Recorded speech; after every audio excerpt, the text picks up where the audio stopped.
Je suis ici à cause de la guerre. Il y a mes enfants qui sont morts, il y a mes filles qui ont été violées. Jusqu'ici, je vois que vraiment la guerre, c'est une chose qui n'est, disons que, inoubliable.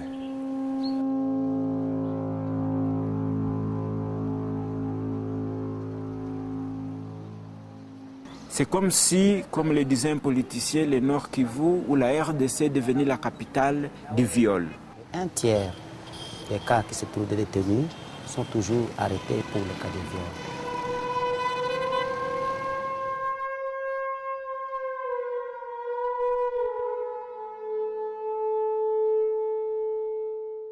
La femme, quand elle est diminuée, quand elle est violée, elle est diminuée, elle perd toutes ses valeurs. Et ça fait très mal que vraiment ces femmes subissent ces violences sexuelles. C'est vraiment quelque chose qui nous blesse, nous les femmes. Si les hommes pouvaient vraiment montrer ce respect envers cette femme qui est leur mère, qui les a éduqués, qui l'a portée au dos ici chez nous, parce que nous avons l'habitude de porter les enfants au dos, que ces hommes manifestent quand même une affection, une protection, donc pour dire la sécurité à cette femme-là. Et aux femmes du monde, je les invite à collaborer avec tous, à s'élever pour au moins réclamer ses droits, reconnaître ce qu'on est, avoir l'estime de soi. On ne peut pas laisser la base de la famille se détruire, se consumer en regardant comme ça. Et nous savons, nous tous, que la base de la famille, c'est la femme. Quand on détruit la femme, on détruit la nation. On détruit la famille restreinte, la famille étendue, on détruit la communauté. Et donc, qu'est-ce qui nous restera si rien n'est fait en faveur de la femme?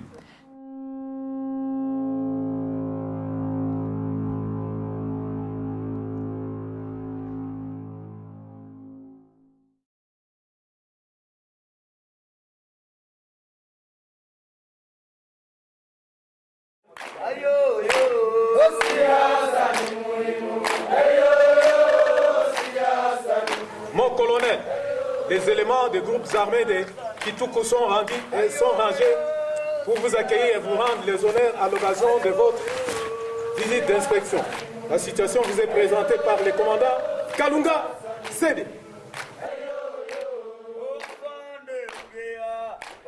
Je suis allé à Goma pour la première fois en juin 2009.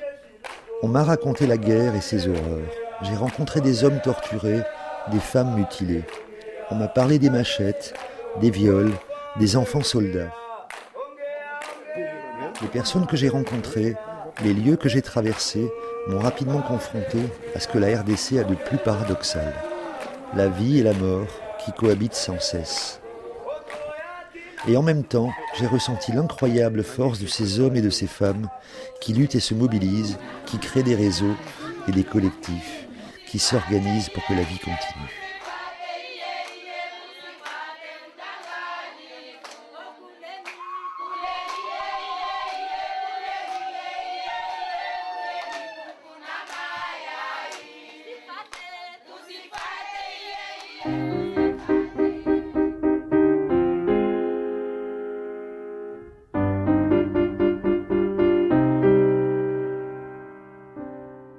Depuis 1993, on peut considérer que le Congo est un pays en guerre. Une incessante succession de conflits armés a fait des milliers de morts à travers tout le pays. Les provinces du Nord et du Sud Kivu, frontalières avec le Rwanda, ont été particulièrement touchées. Des milliers de personnes ont fui leur village pour échapper à l'horreur de la guerre. La population de Goma est passée en quelques années de 300 000 à 700 000 personnes.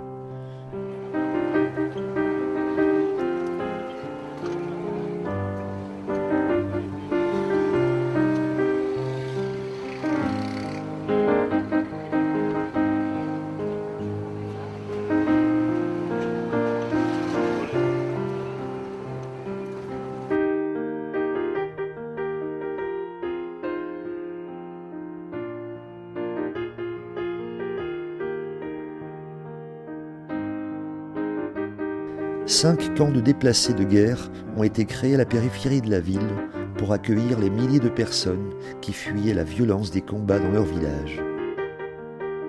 Il a 14 enfants. On avait tué 8 enfants, il est resté avec 6. Nabwanako,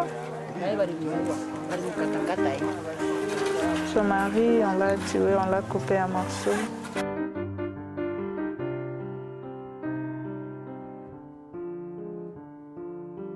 Ici, dans le camp appelé Mugunga, 20 000 personnes s'organisent pour survivre.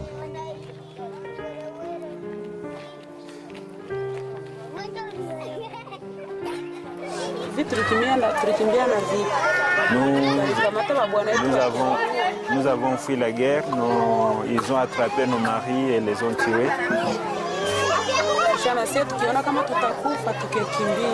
Et quand nous avons vu que nous étions en danger, nous avons fui.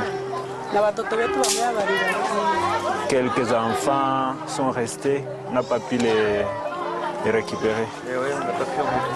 Ouais. C'est comme ça que nous sommes venus dans ce cas ici. Didier Kamundou, cofondateur de l'ONG congolaise SOPROP, dénonce depuis 1993 les violations des droits humains exercées au Congo. En 1997, l'ONU lui décerne le prix Ribouk pour ses engagements. Un an plus tard, menacé de mort pour ses révélations, il est contraint de fuir le Congo. De retour après 10 ans d'exil, il redécouvre la situation de son pays.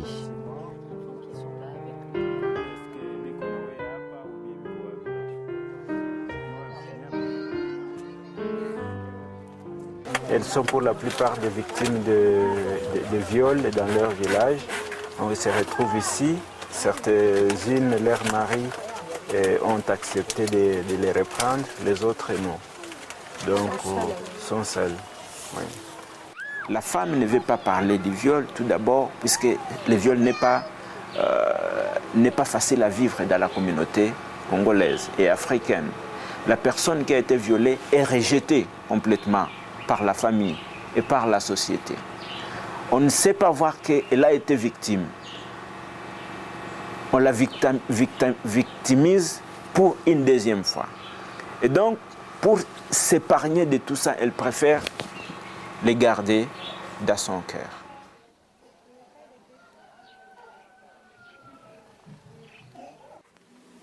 Niko na watoto 6, bwana wangu alikufaka, sina bwana. Nilitoka Bwito. Na mlikimbia vita gani? Tulikimbia vita ya Rwanda.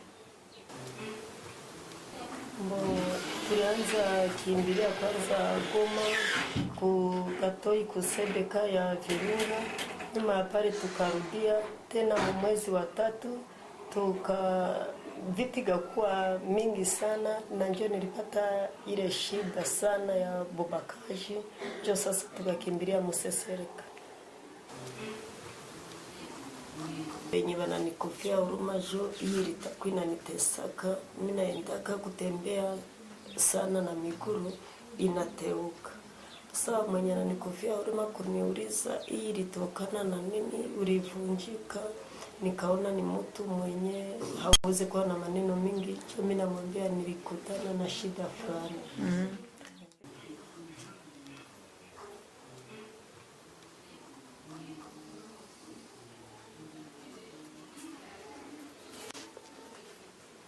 Jean Porta est psychiatre.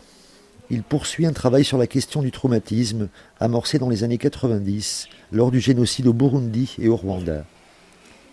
Il intervient ici dans un centre de soins de l'ONG SOPROP où le personnel médical accueille gratuitement les victimes de violences sexuelles. Bien développé, en pleine communication. Quand on voit la répétition de ces cas, de ces situations,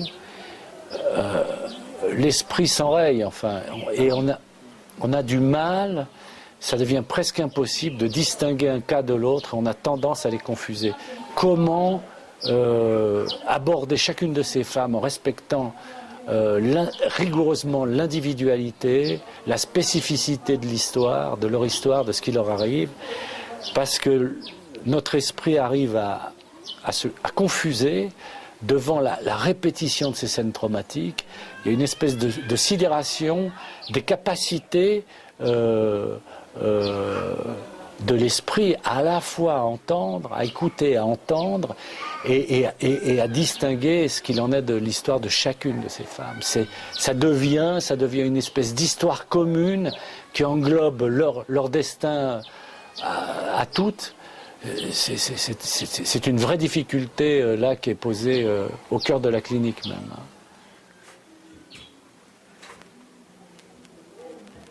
Inakuwa miezi 3. Wanikamatiaka mpori kwenda tafutisha makuni.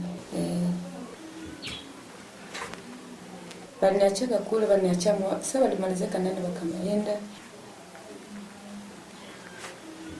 Sasa wenzetu wakaninani wakanikamata kumkono. Tuenda tafutisha makuni wote. Sasa tuko na watu mimi nasikia mawazo na kupotea kidogo. Lakini sasa naenda mawazo na nikamata nikuwaza kwa kisi. Mimi peke yetu ningaliki bwanangu ni alikufaga. Ni walimuwaka juu ya ile nani. Ce sont des femmes qui ont des capacités de résistance et d'adaptation qui sont impressionnantes. Survivre à ce qu'elles ont vécu, c'est impressionnant. Et puis alors, ce qui est absolument terrifiant, c'est que très souvent le mari a été tué dans les massacres, des enfants ont été tués, leurs filles ont été violées, elles n'ont pas de moyens matériels pour se réadapter, elles ont fui le village où on les a gravement agressées pour se réfugier dans les camps, mais les camps on les a fermés, donc on leur dit de rentrer dans les villages, là où elles ont été agressées, certaines ne peuvent même pas imaginer l'idée de retourner chez elles. Le retour à la maison est barré, en quelque sorte. Elles sont harcelées par la répétition, la reviviscence des scènes traumatiques. Voilà, bon.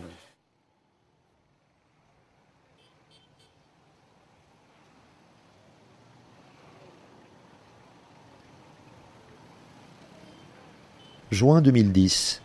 Je reviens à Goma. Bonheur, infirmier à Soprop, m'accompagne au camp de déplacés de Mugunga 1 que j'avais filmé l'an dernier. Il y a encore 6 mois, 20 000 personnes vivaient ici. Aujourd'hui, ce camp, comme les 4 autres, a été fermé. Les gens du village sont en ville, ils ne savent pas comment vraiment se tenir parce que dans certains coins de la région, il n'y a pas encore la sécurité, la paix totale. La paix n'est pas encore rétablie, alors ils jugent bon de rester là, de rester en ville.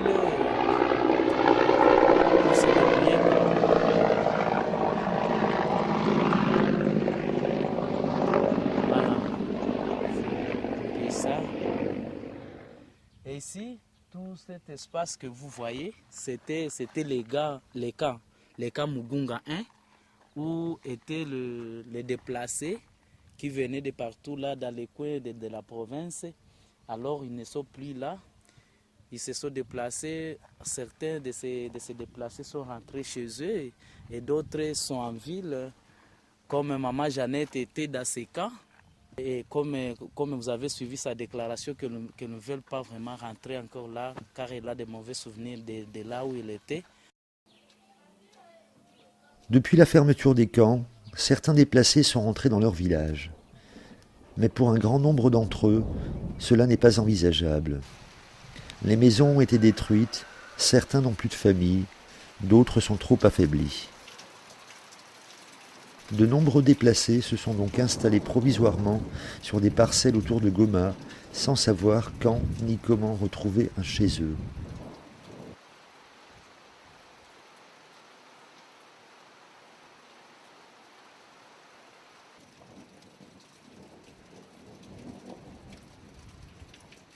Je tenais à retrouver les femmes que j'avais rencontrées l'an passé. Je parviens à prendre contact avec Jeannette, qui me propose de venir la voir chez elle. Bonheur m'a aidé à organiser le rendez-vous.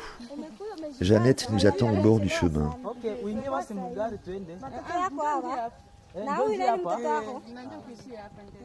Comment? Ok. Elle dit que chez elle, c'est tout près ici, alors on monte. Il faudra marcher 20 minutes pour atteindre sa cabane de planches, isolée dans la brousse. Ses voisines sont là aussi. Elles nous observent et nous rappellent, par leur présence et leur regard, combien il est courageux d'accueillir chez soi un étranger et combien il est difficile de témoigner. Sasa tulitoka Mungambi nishiisha miezi 5. Kwa hiyo tulitoka Mungambi mwezi wa 11. Et donc ils vivent à combien ici? Mama Janet, hapa unaishi na watoto ngapi? Hapa mimi naishi na watoto 3. Bali benye nikwambia akasema bantu kangu banenda bananisaidia moyo na barafiki yangu. Sasa benye tunalalaka nabo mo 3. Mumoya alishaenda na 8 na bawili biko hapa.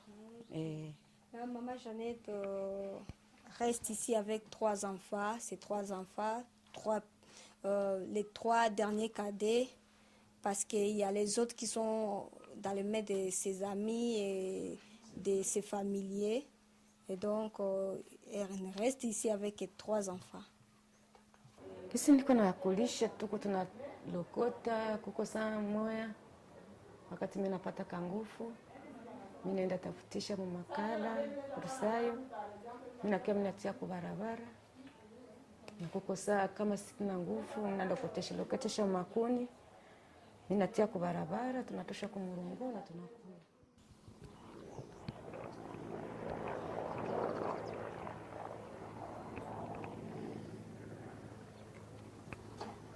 Hii parceli ni kikundi ya bamama ya banani wa Waislamu. Kisa wakajenga nyumba. Sasa na mimi nende nangaika njo wakaniambia sasa ni kali ndio na wachungia. Ndio wanakuaka. Wanakuaka kabisa. Tunalala kwa naboga hapa. Wanakuaka. Lakini kukosa tu fasi ya kwenda na kukosa pato ya kukamata mwingine nyumba, ya kukamata nyumba, ndio basi tulishakaza roho kubakia.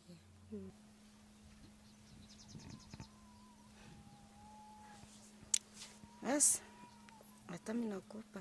Mbona sina nyingine fasi ya kwenda. Useme tu kama masikia boga. Mimi nasikia boga. Nasikia boga sana. En pleine journée, je ne ressens pas de menace particulière. Mais je sais que la nuit, Jeannette, seule avec ses enfants, a peur. Avec les groupes armés qui vivent en brousse, le danger n'est jamais très loin. Il arrive que les cabanes de planches soient incendiées dans la nuit, que ces hommes fassent intrusion, violent, mutilent, torturent.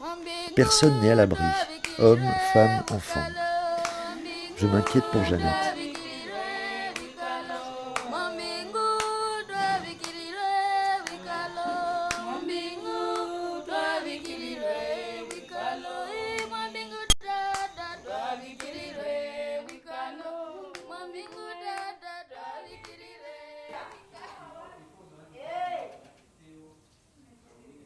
Quelques jours plus tard, je retrouve Maria, un peu par hasard, au centre de soins de Soprop.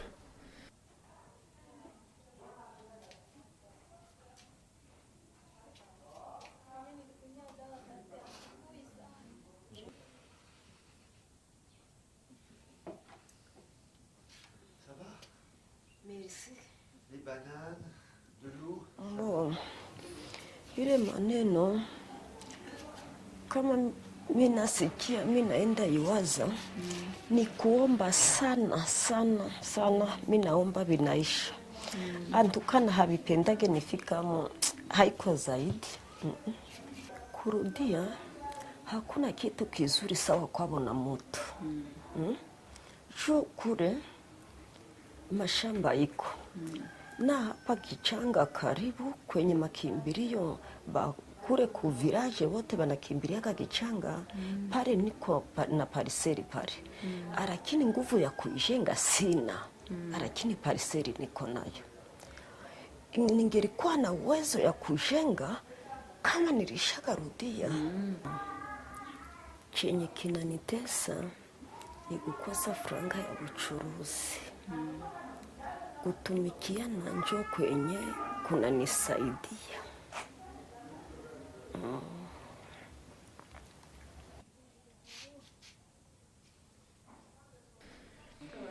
Maria est affaiblie. Elle a besoin de soins et de repos.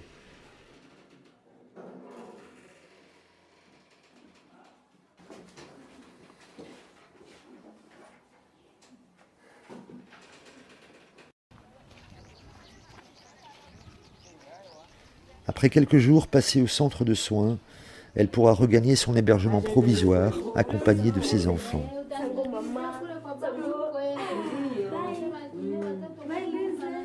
Comme pour beaucoup d'autres, j'espère qu'elle pourra repartir dans son village un jour.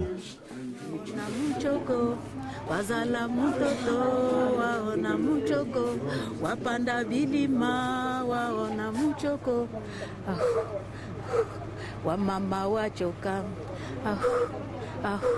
wamama wachoka, muchoko, wamama wachoka, wapanda vilima waona muchoko, washuka mabonde waona muchoko, wamama wachoka, wapata na vyole waona muchoko, wabeba mimba waona muchoko, wazala mtoto waona muchoko, wamama wachoka, wamama wachoka.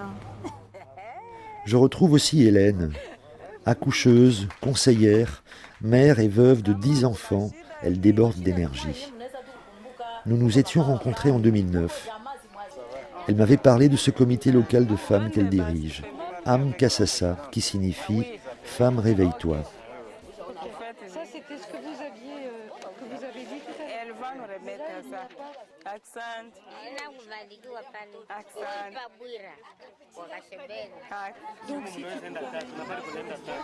Aujourd'hui, elle me propose de l'accompagner au centre d'accueil de Bwerimana, une antenne de son association. Après 2 heures de piste, nous sommes accompagnés dans ce village, dans la pure tradition.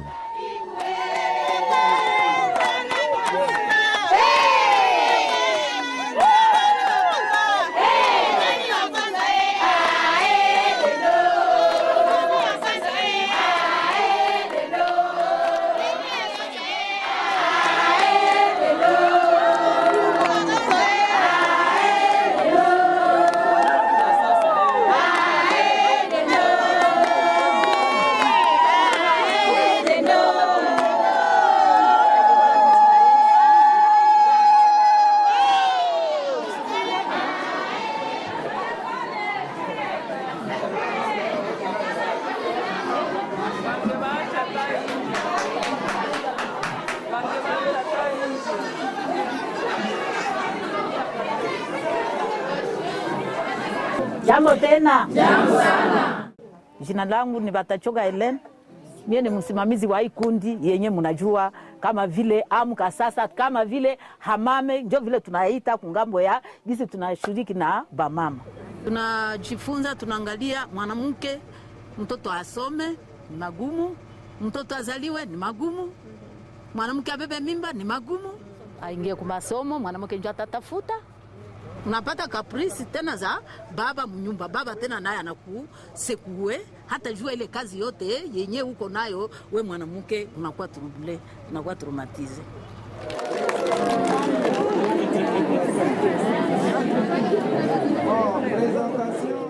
Ma visite dans ce village avait été annoncée.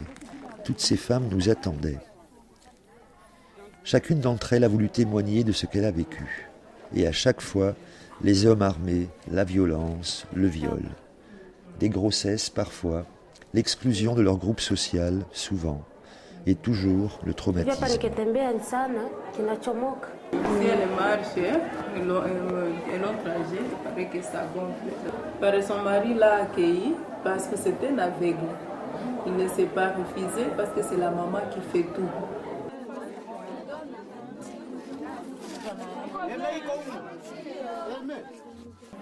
Ici, ce sont des filles et mères. Jina la Shukuru Mapatano. Shukuru Mapatano. Mie ni fille violée. C'est une fille violée. Tuko humu katika kundi ya Amani. Tunafanya kazi ya kutire lakini hatuna vyombo vya kutumikisha. Elle fait la couture mais elles n'ont pas de matériel pour la couture. Chaque membre du collectif verse une petite cotisation qui permet par exemple l'achat du tissu et l'indemnisation de la formatrice du groupe Coupe Couture ou le renouvellement du stock de semences pour le jardin communautaire. J'encadre les femmes, je les forme en coupe et couture. Une formation de 3 à 6 mois, tout au plus. Oui, j'apprends les filles, les femmes à coudre, oui, les chemises, des habits de base, quoi. Oui, pour qu'en fait, elles puissent aussi se débrouiller dans leur vie après leur formation.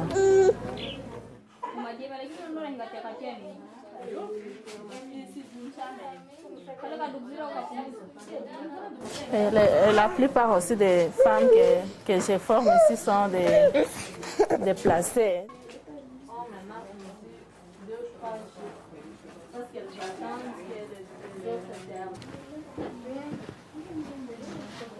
Les femmes elles-mêmes victimes de violences sexuelles ou simples militantes s'organisent, se mobilisent, créent des collectifs d'entraide. Elles m'ont montré ici ou là les cours d'alphabétisation, la formation professionnelle, la confection de paniers ou de savons dont la vente va générer de petits revenus. On les encadre, on les aide pour les montrer comment encore elles peuvent encore vivre comme les autres. Elles travaillent, quand elles finissent à tisser ces paniers, on les vend à 2,5 et 3 $ pour encore trouver d'autres matériels à utiliser. Et elles aiment ce travail, elles continuent à travailler comme ça. Elles sont encore utiles à la population. Nous sommes au nombre de 9 personnes qu'on les occupe bénévolement comme ça. On ne nous paie rien, on n'a rien à nous donner, mais on s'occupe d'eux comme ça. Ici, l'État ne paye pas ses fonctionnaires. Alors les professeurs font la quête, ou alors les mères gardent leurs enfants avec elles. Parfois le village s'organise et des groupes d'apprentissage élémentaires, de chant, de garde d'enfants sont mis en place.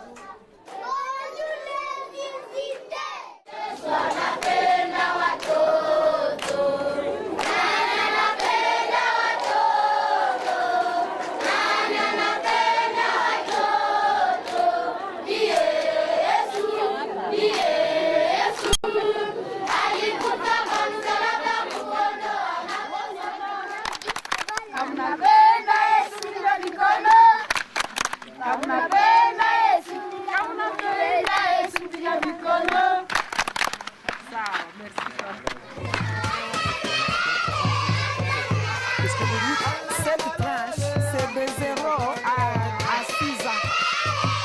De 0 à 6 ans. La première tranche.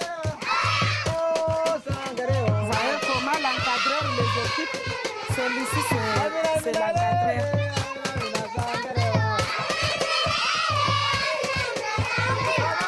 Il les occupe tous les jours. Tous les jours comme ça, après ça, dans les après-midi, on les occupe par les sports. Ils ne vont pas à l'école. Ce sont des enfants qui sont venus dans les zones où il y avait des guerres.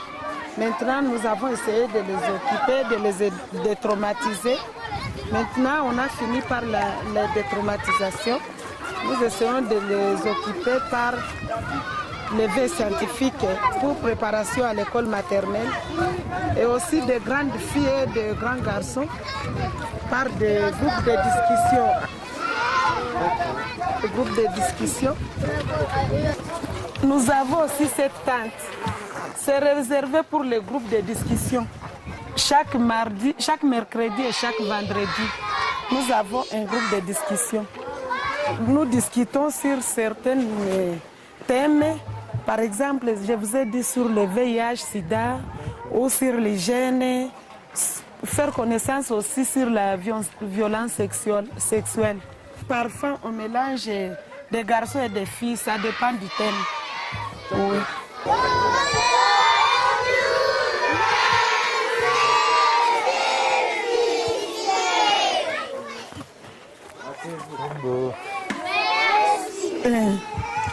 Ici aussi, c'est de 7 à 13 ans. D'accord, La tranche de 7 à 13 ans. Qu'est-ce qu'ils apprennent ici? Ils apprennent aussi sur les... Maintenant, ils commencent les vœux scientifiques. Ils sont préparés pour l'école maternelle. Au moment où ils retournent chez eux, ils seront capables de se défendre. Ici, dans le dernier camp de consolidation, maintenu aux alentours de Goma, des femmes et des hommes proposent des activités de sensibilisation, d'éducation et de divertissement aux nombreux enfants déplacés, privés de scolarité.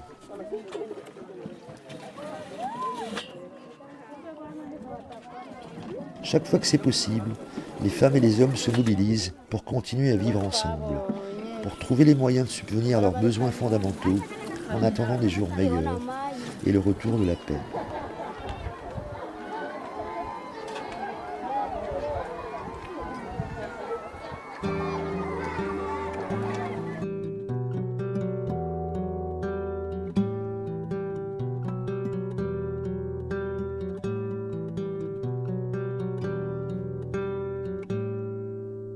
Quelques lignes infimes pour des crimes infâmes, tout un peuple infirme et les larmes d'une femme.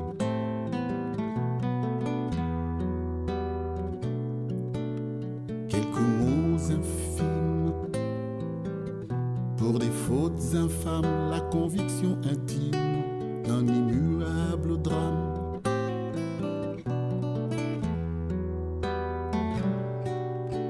Dis-moi, toi qui sais, pourras-tu un jour me pardonner? Toi qui te tais, moi qui n'ai pas assez crié. Dis-toi qui as vu, pourras-tu un jour aimer? Toi qui as survécu, je n'ai pas su te protéger.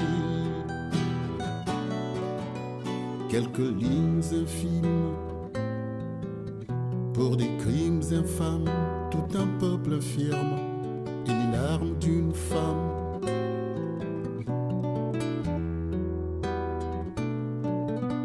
Quelques mots infimes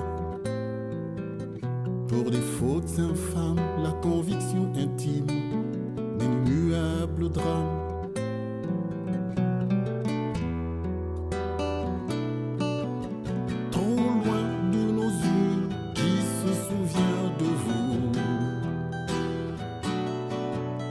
Absents de nos cœurs, les oubliés du Kivu.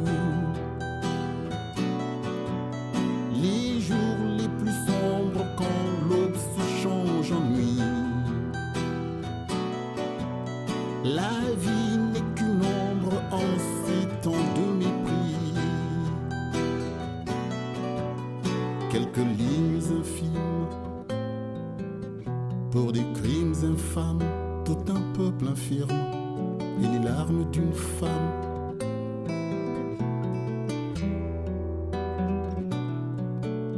Quelques mots infimes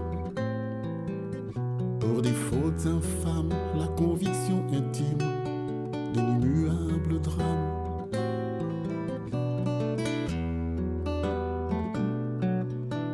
Quelques lignes infimes pour des crimes infâmes, tout un peuple infirme et les larmes d'une femme.